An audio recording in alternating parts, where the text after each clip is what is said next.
La siguiente mesa tenemos como moderador a una persona muy inquieta, de hecho es consultor y miembro de Inquietos, Carlos García León como moderador, y le van a acompañar Antonio Garrigues Walker y Miguel Lamo de Espinosa. Les recibimos por favor con un fuerte aplauso.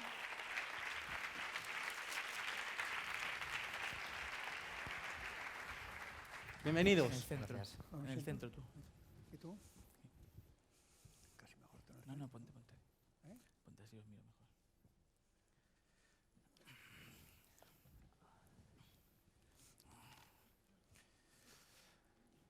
Bueno, buenas tardes. Muchas gracias por seguir aquí, siendo las horas que son. Como miembro de Inquietos y del Comité de Organización del Legal Management Forum, os agradezco de verdad vuestra presencia. Hoy tengo la suerte y el placer de moderar esta mesa que lleva por título Diálogo entre generaciones. Me gustaría que pensáramos por un momento cuánto ha cambiado la abogacía en este medio siglo. Es evidente que mucho. En este tiempo se ha producido una gran profesionalización. Pero qué lejos quedaba esa profesionalización 50 años atrás. Hace 5 décadas, cuando el despacho J.A. Garrigues empezó a crecer siguiendo el modelo de los despachos y de los bufetes anglosajones, uno de sus fundadores, el prestigioso catedrático de Derecho Mercantil Joaquín Garrigues Díaz Cañabate, le espetó a su sobrino Antonio Garrigues Walker, que estaba iniciando un poco el despegue, le dijo aquello de esa frase lapidaria que Antonio siempre recuerda: Antonio, tú lo que quieres hacer es una fábrica. Y es que hasta entonces la abogacía española no se entendían los despachos tan grandes y colectivos. Los bufetes anglosajones todavía no habían pisado España. Justamente en aquel año llegaría Baker McKenzie y luego tardarían muchos más años en llegar los siguientes. La verdad es que las firmas más valoradas eran aquellas del derecho artesanal, del ilustre profesor y sus discípulos, que primero eran pasantes y luego se convertirían en letrados. Y, sobre todo, acordaros, se esperaba en la puerta a que entraran los clientes, cosa que ahora parece bastante complicado en el tiempo que llevamos. ¿Cuánto ha llovido desde entonces? Pues mucho. La verdad es que las firmas se han transformado en empresas jurídicas, se han laboralizado, la gestión salpica el día a día, hay una competencia feroz, guerra de precios, lucha por el talento de los jóvenes, el boom tecnológico, el deseo de salir también en directorios y en la prensa jurídica, publicidad, sí, publicidad, ¿por qué no? ¿Quién iba a decir hace muchos años que el capitán de la selección española de fútbol pues, iba a anunciar un despacho de abogados? Y lo hemos visto recientemente. ¿Cómo ha cambiado esta profesión? Una profesión que es bastante dura y bastante exigente, no nos engañemos. Seguro que a ningún estudiante de Derecho le dicen en la carrera los riesgos que va a tener para su salud estudiar y ejercer la carrera de Derecho. Un estudio de la IVA describe el entorno laboral de los abogados como muy estresante. En fin, nada es perfecto. Esta tarde, 2 generaciones de abogados se sientan junto a mí en este escenario para establecer un diálogo. ¿Cómo era el abogado antes? ¿Cómo lo es ahora? ¿Cómo será en el futuro? Ambos son abogados experimentados y a pesar de que les separan algo más de 40 años de edad, les une su amor, el amor por esta profesión de la abogacía. Ambos son de Madrid. A uno le apasiona el teatro, a otro le encanta el surf. Ambos solo han vestido los colores de una única camiseta profesional a lo largo de su historia. Miguel Lamo de Espinosa, 38 años, la de Gómez Asebo y Pombo, donde es socio y miembro del Consejo de Administración de la firma. Y hasta hace pocos meses también dirigía la oficina de Londres. Antonio Garrigues Walker, de 81 años, solo ha vestido la camiseta de Garrigues, donde llegó con 20 y pocos años y donde lo ha sido todo. Por ejemplo, 50 años presidente de la firma y ahora presidente de honor del despacho. Buenas tardes, Antonio. Buenas tardes, Miguel. Bienvenidos. Encantado de estar aquí. Y empecemos este diálogo. Antonio, me gustaría empezar preguntándote cuáles son las grandes diferencias que tú has visto entre la profesión de abogado que te encontraste hace 50 años cuando empezaste y la que ves que se encuentran los jóvenes de hoy. Si crees que es más fácil ejercer y, sobre todo, destacar ahora o lo era antes. Yo creo que la profesión de la abogacía hay que distinguirla básicamente en dos grandes tradiciones, la tradición anglosajona y la tradición europea. La tradición anglosajona es la más antigua, es en estos momentos la más potente y es sin duda ningún tipo la más influyente, ¿no? Y dentro de la profesión europea, yo lo que viví cuando empecé la profesión a nivel europeo, pues era más o menos lo mismo que pasaba en España. En Alemania prácticamente no había firmas de abogados, en Francia había algunas pero pequeñas, en Italia había algunas firmas estupendas que se dividían permanentemente porque el afán de unión italiano es bastante parecido al nuestro. Y por lo tanto, pues estábamos igual. Y yo creo que la evolución de la abogacía española pues, ha sido similar a la europea. Y yo creo que en estos momentos la vertebración jurídica de la sociedad española es perfecta, en el sentido de que hay un número de firmas grandes muy bueno, un número de firmas medianas que están creciendo de una manera, en mi opinión, saludable y de una manera más estupenda, tendiendo hacia la especialización, pero no solamente hacia la especialización, y también una serie de firmas pequeñas o incluso de abogados solos, el solo practitioner, que también tienen una alta calidad. Yo creo que en estos momentos la abogacía española se puede comparar perfectamente con la abogacía europea continental. No podemos compararnos con la abogacía inglesa, pero es que hay que tener en cuenta que la abogacía anglosajona va a ser para todos nosotros un factor determinante cara al futuro, en el sentido que la abogacía anglosajona tiene todo. Tiene primero, como es lógico, el poder económico y el poder político y el poder tecnológico. Luego tiene además el common law, que el common law está demostrando una capacidad de adaptación y de modernización que no tienen los sistemas de codificación, porque en estos momentos codificar algo es absolutamente inútil, de modo que vamos inevitablemente hacia el common law. Y además de eso, pues tienen el idioma, que también es un factor de desarrollo espectacular. De modo que la abogacía anglosajona va a estar dirigiendo nuestros procesos y va a estar enseñándonos sus sistemas y sus tácticas durante mucho tiempo, ¿no? ¿Podremos algún día realmente llegar a compararnos en ese aspecto? Pues me imagino que sí, me imagino que lo que nos amenaza también está en peligro, como decía la Biblia. Pero ¿crees que es más fácil para el abogado ejercer ahora, triunfar ahora o antes? Yo creo que es exactamente igual. O sea, ¿Igual? lo de triunfar es exactamente igual en todas las épocas. Vamos. Y Miguel, ¿qué diferencia has visto tú entre tu generación, la que ahora pues, tiene en torno a algo menos de 40 años, y los juniors que se incorporan a la firma, por ejemplo, en la que tú estás? ¿Y cómo has visto esa evolución en esos 15 años más o menos de carrera que tú has ejercido? Vamos a ver, yo cuando entré en el despacho, que fue en el año 99, por ubicar un poco, desde luego nadie tenía BlackBerry, es absolutamente inexistente. La tecnología de la información y el correo electrónico, Internet, etcétera, estaba un poquito empezando. De hecho, yo creo que el primer año en el que tuvimos correo electrónico de forma generalizada en el despacho fue ese año.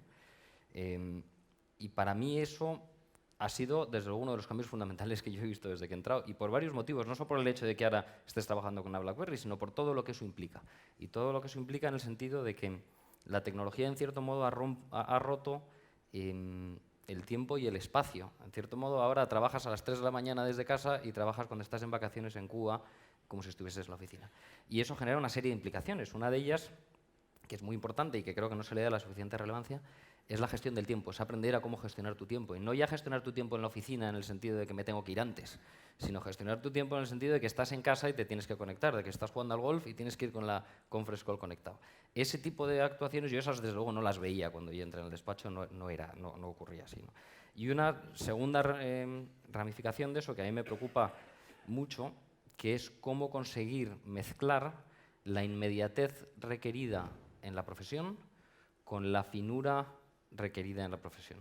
Es decir, seguimos teniendo que ser enormemente finos en nuestro trabajo y seguimos teniendo que ser enormemente precisos, pero sin embargo se nos exige que la respuesta tenga lugar en 5 minutos en lugar de en 2 días. Y bueno, eso desde luego es un tema en el cual yo el cambio lo he visto meridiano en estos años.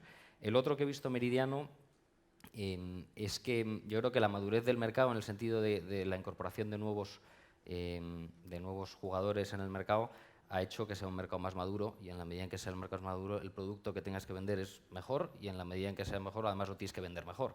Entonces ya, por ejemplo, y esto lo comprobaba perfectamente, yo llevo 5 años en Londres ya no se espera de ti que des una respuesta, Se espera de ti que sepas cuál es la pregunta. Y que una vez que sepas cuál es la pregunta, des la respuesta y te involucres con el cliente en todo el proceso, ¿no? Eso quizá era así antes también, no lo sé, pero desde luego yo en los últimos 10 años he visto un cambio importante. ¿Y por qué quisiste ser abogado? ¿Alguien te influyó para ello? Vamos a ver, yo siempre creo en la toma de decisiones, es un poco el discurso que daba Steve Jobs en Stanford, creo que era, que en la toma de decisiones nunca sabes muy bien hacia dónde vas, pero de repente llegas a un lado, miras hacia atrás y parece que todas las decisiones se conectan con unos puntos, ¿no? A mí me pasó un poco eso, yo creo. Yo, ¿por qué fui abogado? Probablemente fue una cuestión familiar. En mi familia todo el mundo es abogado. Mi abuelo era abogado de ejercicio, mis padres son abogados, ninguno ha ejercido, pero mis hermanos también. Es como que ser abogado es lo que tienes que hacer. Entonces, pues en cierto modo fui abogado por no llevar la contraria. Luego, el por qué entrar en el despacho es otra historia. Yo entré en el despacho fundamentalmente porque en la carrera tuve una serie de profesores que me encantaron. Yo no tenía nada claro mi vocación por el mundo jurídico, pero me dio clase en particular Luis de Carlos y Jaime San Román, que me convencieron que el derecho financiero era lo que me gustaba, y entré en el despacho. Y luego Gómez Aceupón me sedujo por una serie de elementos, entre otros la figura de Fernando, ¿no? Y al final por esos motivos he acabado donde he acabado. ¿Y tú, Antonio, por qué decidiste ser abogado? ¿Puede ser que tuvieras también, me suena, otra vocación, algo más deportiva también? Uno es uno y su circunstancia. Y a mí me ha pasado un poco lo que le ha pasado a Miguel, que mi tío Joaquín era un gran mercantilista, como todo el mundo sabe, mi padre era un gran internacionalista, mi hermano Joaquín, al que yo admiraba y sigo admirando, era abogado, y yo pensé que tenía que ser abogado. Es verdad que me tentaban, la verdad es que no tenía otras ideas. La otra idea, una era es dedicarme a la poesía, y me convencieron rápidamente que al parecer no era el camino más adecuado, aunque sigo escribiendo poesía sin parar. Y también una oferta futbolística que me hizo el Atlético de Madrid, ¿no? Y siempre he pensado que a lo mejor hubiera sido más feliz siendo un buen futbolista, que hubiera sido un buen futbolista. Pues yo creo que lo único que he hecho bien en mi vida es jugar bien al fútbol, eso lo he hecho realmente de cine. Pero mi padre me convenció de que también eso lo podría hacer más tarde, me decían, lo podría hacer más tarde. Y ese es un poco el origen. Y yo creo que si preguntáramos aquí a todo el mundo cuál es, por qué usted quiso ser abogado, yo creo que en gran parte la tradición familiar que duda tiene que influye mucho, ¿no? Tú siempre has sido, Antonio, un gran defensor de la internacionalización, incluso cuando esa palabra pues, en España no se llevaba. Me gustaría preguntarte si crees que ahora, como es evidente que estamos en un mundo más global, es no importante sino imprescindible que un abogado sea internacional, que hable idiomas, que se mueva por otros países, que sepa interactuar en otras jurisdicciones que no sea la suya. ¿Qué opinas al respecto? Vamos a ver, en España tiene que internacionalizarse todo. En España lo que carecemos fundamentalmente es de mente global. Y eso se aplica a la abogacía, se aplica a la arquitectura, se aplica a la ingeniería, se aplica a las empresas, a las medianas y pequeñas. España tiene que internacionalizarse todo, absolutamente todo, sin excepción. Hasta la empresa más pequeña tiene que entender lo que es la internacionalización, ¿no? Y la abogacía, pues, ni que decir tiene que forma parte de ese factor. La abogacía ya está más internacionalizada. Hoy acaba de salir la noticia de que una firma rusa quiere abrir un gran bufete en China, lo cual me parece pues, una especie de revolución importante en ese aspecto. Y por lo tanto vamos a vivir un proceso de internacionalización cuyas consecuencias finales en estos momentos no sabemos. ¿Qué puede pasar a nivel global con la abogacía? Pues la verdad es que no lo sabe. Tuvimos un debate sobre ese tema en donde una persona decía, hombre, es que al final lo que va a pasar es que va a haber un número de 10, 20, máximo 30 grandes firmas globales que van a dominar el mercado jurídico, igual que pasa pues, en todas las industrias. En cualquier industria, en la industria del automóvil, pues hay 10, 12, 14 firmas que dominan el mundo. Pues lo mismo va a pasar con la abogacía. Yo no lo sé y sería un tema a discutir, pero que la abogacía española tiene que seguir internacionalizándose, no tiene duda, ¿no? Y eso lo digo y lo afirmo categóricamente, y aunque yo en efecto internacionalicé la firma de Garrigues desde el primer momento, pero echarme yo todos los méritos sería una estupidez. Yo lo hice porque tuve también otra circunstancia, que es que, además de que mis padres son abogados, mi madre se llamaba Helen Walker y era una americana encantadora y guapísima. Y cuando uno tiene una madre americana, pues va a América, y cuando va a América habla con firmas de abogados americanas. Y a mí, quien me ha ayudado de verdad a generar una institución de Garrigues han sido las firmas americanas, que me decían pues, que los hijos de los socios no podían entrar en las firmas, que había que tener cuidado con las carreras, que cada socio, cada abogado que entraba tenía que tener una carrera profesional. A mí me enseñaron desde el principio, desde la A hasta la Z, que era una firma de abogados, porque en España el concepto de firma no existía. Es un concepto fundamentalmente anglosajón. Ahora, en el tema de internacionalización, o aceptamos que tenemos que internacionalizarnos y competir en todos los mercados. Se me dirá, es que es muy difícil, es que en efecto es muy difícil. Ya hablaba antes del poderío anglosajón. Es decir, una firma anglosajona puede ir a Kazajstán o a Kirguistán, pues porque allí hay petróleo, hay materias primas, hay problemas de infraestructura. Pero en definitiva lo que pasa es que allí se aplica el common law igual que se aplica casi nosotros tenemos otro tipo de formación. Una firma española en Kazajstán pues tiene un mercado limitado, por decirlo de alguna forma. O sea, pero dentro de nuestra humildad y dentro de nuestras limitaciones, yo creo que eso lo tenemos que hacer. ¿Deberíamos hacerlo de tal forma que en Europa hubiera una coalición de firmas y todo ese tipo de temas? Pues yo fundé el primer club de abogados en el 1941, ahora hay no sé cuántos clubes de abogados europeos, ¿no? Pero posiblemente tendrá que haber algún tipo de fusiones europeas que nos permitan tener una capacidad de acción, no digo similar a la anglosajona de momento, porque eso va a ser complicado, pero al menos que nos permita competir de una manera más práctica. Y siguiendo con la internacionalización, me gustaría, Miguel, preguntarte una pregunta un poco comprometedora y preguntarte si para ser realmente o verdaderamente un abogado internacional en España tienes que trabajar en un despacho internacional de origen anglosajón o realmente puedes ser de verdad internacional trabajando en un despacho español como es tu caso. Vamos a ver, yo creo... Gracias por la pregunta comprometedora, porque yo creo que la respuesta es bastante clara. Yo creo que categóricamente no tienes por qué trabajar en una firma internacional. Y yo, a riesgo de hablar demasiado de mí mismo, pero voy a poner un ejemplo porque al final es lo que mejor conozco, ¿no? Que soy yo mismo.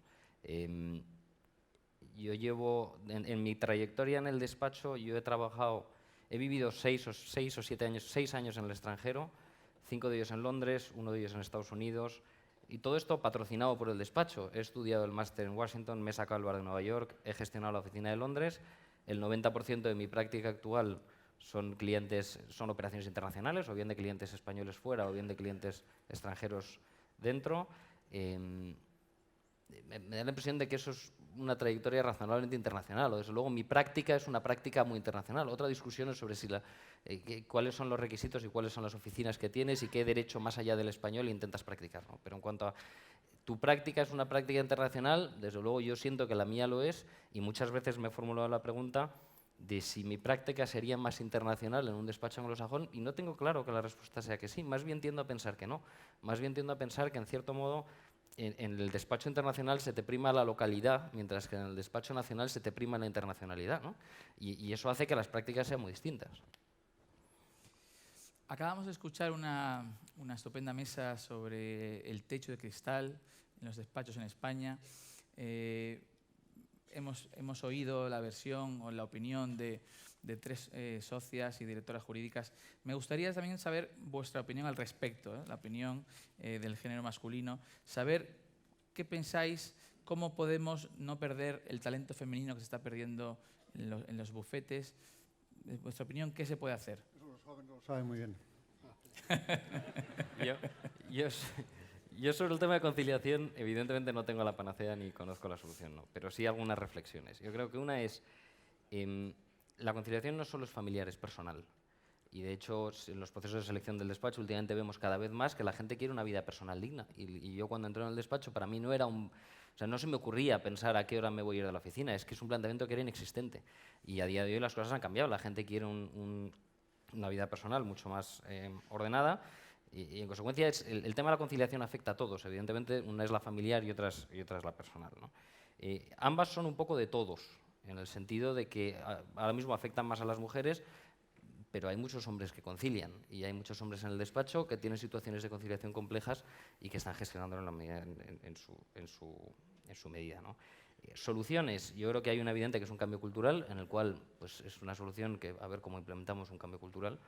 Y luego antes he oído en el panel, en el anterior, una serie de soluciones que yo creo que está muy bien, pero es una conciliación un poco fácil, ¿no? Que es la conciliación de los medios, que es vamos a dejar que la gente trabaje en todos lados.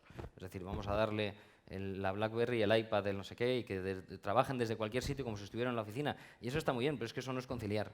Eso lo que es que trabajes mucho desde otros sitios y evidentemente ayuda, pero no es el problema de la conciliación.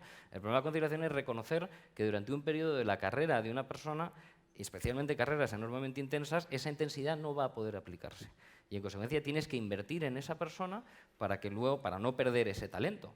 Es decir, pongo un ejemplo muy claro. Porque a mí me digan que me puedo ir a las 6, no voy a conciliar mejor. Lo que va a ocurrir es que mis clientes no me van a llamar, porque entonces a las 7 van a llamarme y no voy a coger el teléfono. ¿Cuál es la solución? Yo creo que es implementar medidas como las que se han hablado antes, desde luego, y segundo, yo creo que son soluciones muy ad hoc, o sea, son soluciones muy particulares. No tiene nada que ver la conciliación de una persona que acaba de entrar en el despacho con la conciliación de una socia del despacho o de un socio del despacho. Es muy distinto. A lo mejor una persona necesita más asociados senior que le ayuden a sacar el trabajo sin perder la relación con el cliente, y la otra persona lo que necesita son menos jefes. Entonces, a donde voy es que todo eso, ¿por dónde pasa? Yo creo que por una interiorización en cada organización de cuál es del problema, la implementación de medidas generales y, segundo, desde luego, la implementación de medidas particulares para cada caso, ¿no? El problema de la mujer, a mí me parece que es uno de los temas más importantes que tiene la sociedad española en estos momentos, porque se han producido dos fenómenos, uno tremendamente positivo y otro tremendamente negativo. El profundamente positivo es la revolución sociológica de la mujer, ha sido realmente impresionante. Hemos pasado, y eso yo sí lo he vivido, a pesar de mi joven edad, he vivido esos temas con profundidad. Hace 50 años la mujer no existía, en el sentido técnico de la palabra. En estos momentos la mujer es un dato decisivo de la riqueza sociológica y democrática de este país. Ahora, al final, algún día saldremos en la prensa dentro de 15 o 20 años como la sociedad que toleró el que la mujer tuviera que seguir pagando un precio alto por su maternidad. Como no afrontemos ese tema de cara y de frente, no vamos a afrontar el problema real. Estamos viendo el problema del envejecimiento de Europa. En España somos el país de más baja natalidad, como yo siempre digo, con excepción del Vaticano, porque no hay estadísticas fiables. Si en España las mujeres no tienen hijos, o tienen 1,2 hijos, y la longevidad, véase mi caso, está aumentando permanentemente, pues usted me dirá lo que va a pasar, los cálculos no salen.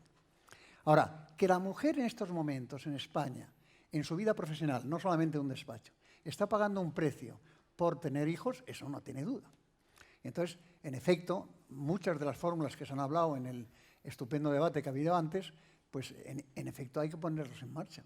Pero lo que tenemos que lograr es convencernos del principio. El principio es que una mujer ya no puede pagar ese precio. En Estados Unidos, como sabes, hay varias compañías, entre ellas Google y otra, que no sé cuál es ahora, no sé si es LinkedIn, no es, pero es una tecnológica que financia la congelación de óvulos de la mujer a una edad joven para que puedan mantenerlos vivos. Al parecer la congelación es cara cuando sean mayores, de tal forma que no renuncian a la maternidad. Hay mujeres a las que les parece esto todavía una ofensa más a la condición de mujer. Hay, en cambio, mujeres jóvenes que les parece que el hecho de que alguien les financie los óvulos, tal. En España yo no conozco todavía ningún despacho de abogados. Vosotros estáis muy avanzados y quizá lo hagáis eso, ¿no? Pero yo no conozco todavía un despacho de abogados que financie la congelación de óvulos, pero alguien tendrá que dar el ejemplo, ¿no? Yo ya soy presidente de honor y ustedes saben lo poco que manda un presidente de honor, ¿no? De modo que, bueno, pues dicho esto, a lo mejor, pues nosotros que hemos sido tan innovadores, a lo mejor lo hacemos. Miguel, con eso que decías de que la conciliación es verdad que es cosa de hombres y de mujeres, cuando tenía que moderar esta mesa, alguien que te conocía bien, que te conoce bien, me dijo, no dejes de preguntarle por una cosa que le pasó, no sé si fue en Londres, a propósito de una pegatina, puede ser. Cuéntanos. Vamos a ver, es una anécdota, no sé si la sabré contar con gracia, pero gracia tiene. Cuando llevaba en Londres más o menos 2 años y estábamos en pleno momento de intentar generar negocio y captar clientes y hacer presentaciones, etc., ¿no? Consigo que nos llamen a un beauty contest de una operación muy relevante en España, con un cliente muy relevante, que para mí era pues, el cliente del año, la operación del año, ¿no? Esa mañana me despierto por la mañana Y mi mujer no se encuentra bien y básicamente me dice que, pues que me encargue yo de los niños, que es que ella no está para encargarse de los niños. Total, que me encargo de los niños como puedo, les doy el desayuno, les visto, ese tipo de cosas, con la correspondiente contacto físico evidente con los hijos cuando estás haciendo ese tipo de cosas. Total, que al final, después de mucho esfuerzo, les dejo en el colegio y voy a la presentación. Estoy haciendo la presentación, había 3 personas delante haciéndome preguntas una detrás de otra sobre materias que me parecían bastante complejas y yo veía que me veían con cara rara, ¿no? Pero yo no sabía muy bien qué pasaba. Y entonces, bueno, pues contesto todas las preguntas lo mejor que puedo, vuelvo al despacho y cuando vuelvo al despacho entro al cuarto de baño y me miro en el espejo y llevaba una pegatina en la solapa de Peppa Pig como de 5 centímetros, y no exagero, en la que salía Peppa Pig y ponía encima "You rule". Total, que vuelvo al despacho y yo pienso, esto no lo he ganado ni de suerte, o sea, esto es imposible que me hayan dado el beauty contest. Total, que me siento en mi ordenador y al cabo de un rato recibo un correo que se titula Peppa Pig, en el que el cliente me escribe y me dice "You rule". Y al final nos habían dado el mandato, ¿no? Entonces, es un poco una chorrada, pero viene a colación un poco a la historia esta, ¿no? Bueno, para acabar este pequeño diálogo, que me han pedido que sea breve, pero antes daré la palabra a algunas preguntas que nos paséis. Por favor, aprovechar y preguntarles. Me gustaría un poco, Antonio, sobre todo tú, que le dieras a esos jóvenes que nos están escuchando hoy, estamos en conexión con varias universidades donde nos están viendo por streaming, que estén estudiando Derecho, que estén a punto de hacer el máster, que estén a punto de enfrentarse a esta, como decíamos antes, dura profesión. ¿Qué consejos les darías desde tu experiencia tan amplia? Vamos a ver. Primero, que yo no soy quien para darles consejos, que yo ya no pertenezco a la sociedad digital. Puedo intentar de vez en cuando escribir cosas, pero ya no pertenezco a la sociedad digital de una manera natural, ¿no? Me refiero fundamentalmente a las generaciones de abogados de 22, 24 años, porque Miguel ya está casi en mi misma generación, es decir, o sea, tenemos problemas. Yo asistí a su boda, quiero que lo sepáis, ¿no? Pero aparte de eso, y su yerno fue socio del despacho mío durante mucho tiempo, ¿no? Pero es verdad que la generación de los 22, 24 años va a tener problemas completamente distintos a los que tú tienes. Esa frase que ha pronunciado Carlos Slim es verdad y que se menciona permanentemente, que dentro de 5 años el 70% de los puestos de trabajo serán puestos de trabajo que no conocemos, eso no tiene duda. Y que en la misma profesión de la abogacía se van a producir fenómenos de cambio realmente decisivos, no tiene duda. Ahora, al final de todo esto, lo que tenemos que aceptar los seres humanos, las personas, es que con la condición humana no puede nadie. Hay que ver las cosas que han cambiado en estos 50 años. Hay que ver las cosas que han cambiado en todos los sentidos en España. Hemos pasado de tal, ha cambiado absolutamente todo. Pero la condición humana básica sigue siendo la misma. Todos tenemos celos, amores, envidias, deseos de protagonismo. El ser humano no hay quien pueda con él. Es que no hay quien pueda con él. Hay todo tipo de cambios que se produzcan. Pues siempre hay alguien que quiere hacerse socio del Atlético de Madrid. Pero usted, si ha cambiado toda la humanidad, si está todo cambiando, ¿usted cómo quiere ser socio del Atlético de Madrid y sufrir de una manera especial y maravillosa? Lo digo simplemente para que no nos asustemos con los cambios tecnológicos. Es decir, los cambios tecnológicos no cambian al ser humano. No cambian al ser humano. Al final todos tenemos nuestra sensación de méritos, de culpas, de miedos, de tal.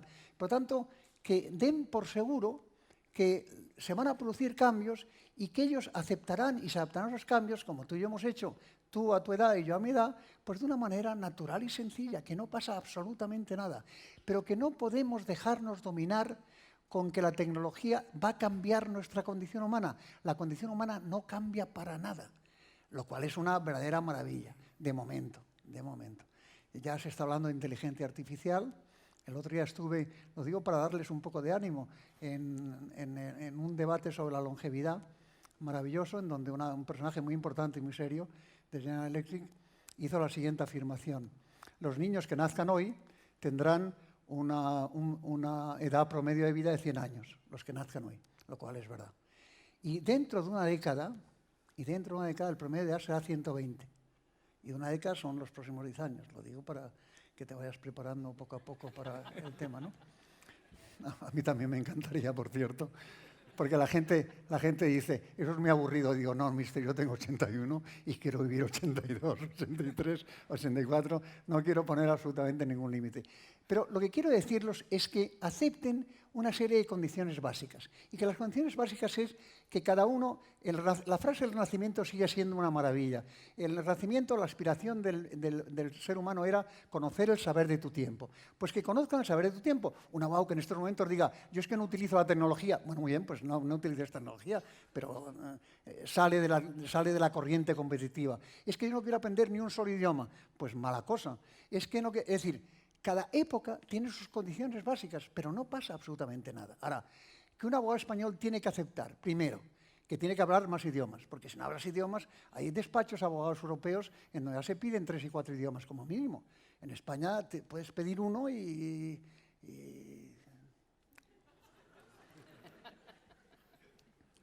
ya veremos lo que pasa, ¿no?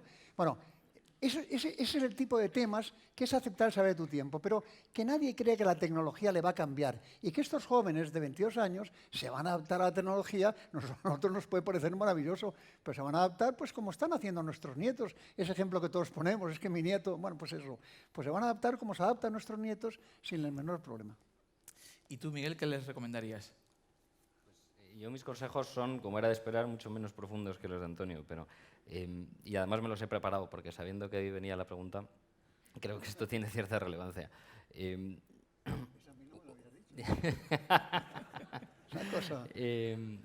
Vamos a ver.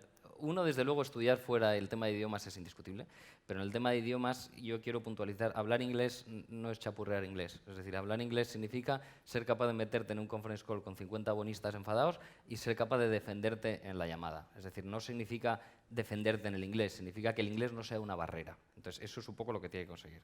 Dos, que para mí ha sido muy importante, es que yo creo que la profesión de la abogacía solo es divertida si buscas la excelencia. Es decir, si de verdad quieres hacerlo muy bien, si lo que quieres es que tu trabajo sea especialmente bueno. No es un poco como con los niños, y volviendo a los niños. Si tú estás con los niños jugando y te entregas a los niños, te lo pasas muy bien. Si estás viendo el telediario y tienes a los niños aquí a la izquierda, te molestan, ¿no? Entonces, pasa un poco lo mismo. Si te entregas a esta profesión, a mí me parece que es enormemente divertida. Si no lo haces, es una profesión que te molesta. Tercero, esto quizás sí tiene una cierta profundidad psicológica mayor, que es que, como todo en la vida, el éxito es un camino de prueba y error, no es un camino directo. Y creo que hay que perder el miedo a equivocarse. Es decir, yo he visto mucha gente, desde luego en los despachos de abogados, que ha acabado saliendo de los despachos de abogados porque no han sido capaces de tolerar la incertidumbre de haberse equivocado. Y yo creo que el ser consciente, que la labor es analizar, estudiar, llegar a lo máximo que puedes dar y tomar decisiones y asesorar y perderle el miedo constante al error. Porque hay mucha gente, yo he visto a muchos compañeros que han dejado la profesión porque no han sido capaces de sobrellevar esa incertidumbre, ¿no? Y luego, por último, y esto suena a Kennedy, pero yo creo que es importante, desde luego en todas las organizaciones el concepto de que no pienses lo que la organización va a hacer por ti, sino lo que tú vas a hacer por la organización. Y eso pasa lo mismo con el cliente. Es decir, la involucración tiene que ser qué es lo que yo voy a conseguir que el despacho haga y que no hubiese hecho si no estuviese yo, ¿no? Eso a mí, desde luego, eso es un consejo que ahí me dio mi padre y me ha sido enormemente útil. Miguel, una respuesta de sí o no. ¿Recomendarías a tus hijos ser abogados? Yo creo que mi mujer no me deja. O sea, yo sí lo haría. Si tienen las habilidades necesarias para ser... Hay una serie de habilidades que tienes que tener. O sea, capacidad de comunicación la tienes que tener. ¿Sí o no? ¿Sí o no? Sí. Antonio, ¿recomendarías a tus nietos ser abogados? Ya lo han hecho y no me han hecho ningún caso. Bueno, alguno tienes todavía en edad de elegir. Uno sí, ¿Y? que ni hablar. Ha llegado una pregunta muy breve, ya me dicen que tenemos que acabar, pero Ya, una pregunta ha llegado y la Sobre formulo. todo con estos focos, es que voy a acabar diciendo la verdad, ¿eh? Lo Sí. digo porque es una Pues- cosa... Pues la pregunta es un poco... La pregunta es un poco... Dice, ¿creéis que los socios de los grandes despachos deberían ganar menos dinero? Hay cifras verdaderamente astronómicas. 1 y hasta 2 millones de euros al año ganan algunos socios. Y más, ¿eh? En Inglaterra, desde luego, más, ¿eh? ¿Qué pensáis? Y en Estados Unidos, más. Pero deberían ¿Creéis que los socios deberían ganar menos dinero? Yo si quieres respondo claramente. La respuesta es que no. O sea, yo creo que el socio tiene que ganar lo que es capaz de merecerse en el mercado, al igual que en el resto de las Qué profesiones. buena respuesta. Hombre, la respuesta es que, en definitiva, no se puede regular por ley los salarios que debe cobrar una persona. En España está el debate, por ejemplo, en Suiza han votado por referéndum el establecimiento de un límite salarial máximo, incluido bonus, que puede tener una persona. Yo no sería para nada partidario de ese tema. Ahora que al mismo tiempo tiene que haber a todos los niveles una cierta contención en cuanto al tipo de rendimiento, no tiene duda. Sé que es muy difícil de argumentar y sé que es muy difícil de establecer, pero realmente cuando las cifras se desparraman, como pasó, por ejemplo, con la crisis financiera en Estados Unidos, con las firmas de inversión, las cosas no son buenas, se crea una burbuja especial. Ahora, lo que pasa es que yo creo que dentro de la abogacía pues hay salarios, como el que tú dices, incluso más altos. En Estados Unidos sí. Hay socios que ganan claramente más que ese dinero, ¿no? Claramente más que ese dinero. Yo creo que comparado con lo que ganan en una empresa o otras cosas, todavía estamos en condiciones razonables. Yo que nunca he ganado ese dinero, nunca, ¿eh? Nunca. Yo tampoco. Nunca, nunca. Para ti te queda una cantidad de tiempo hasta los 120 años. Sí, bueno, para ganarlo. Hasta los 120 años vas a ver tú. Muchísimas gracias, Miguel, señores. Antonio, Antonio y Miguel. Gracias a todos. Bueno, Miguel. Muchísimas gracias, Carlos, don Antonio, Miguel, muchas gracias.